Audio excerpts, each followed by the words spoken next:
outbreak of violence in South Sudan 4 weeks ago led the UN Secretary General Ban Ki-moon to request President Yoweri Museveni to help stop the fighting.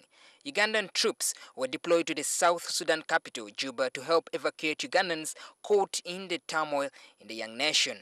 But many critics have condemned the president for deploying troops without getting Parliament's approval, as outlined in Article 210 of the Constitution.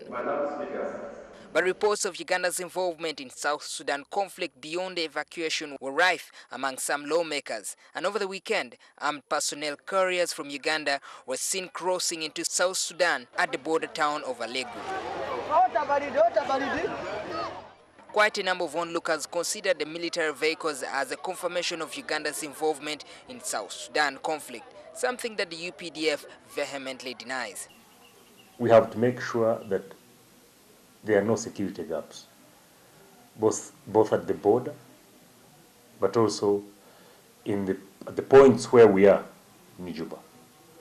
And that's the reason why we moved in a few more equipment and a few more troops.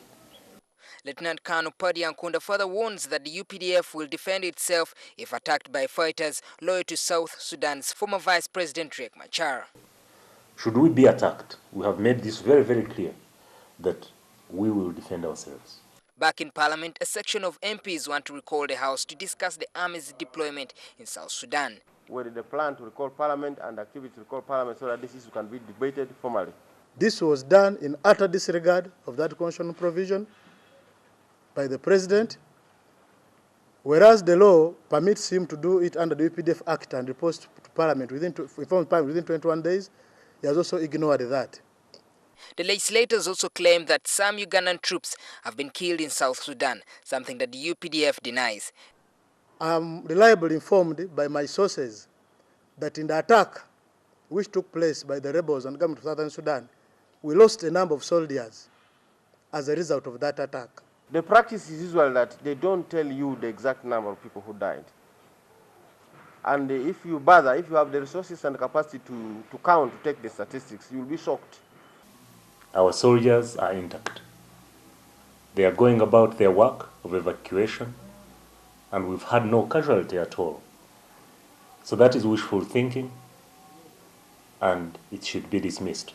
This is not the first time that the president is being criticized for deploying the national army to foreign country without seeking Parliament's approval. In 1996, the UPDF was deployed to Eastern Democratic Republic of Congo to fight alongside an armed group known as the Congolese Rally for Development that was fighting against the DRC government.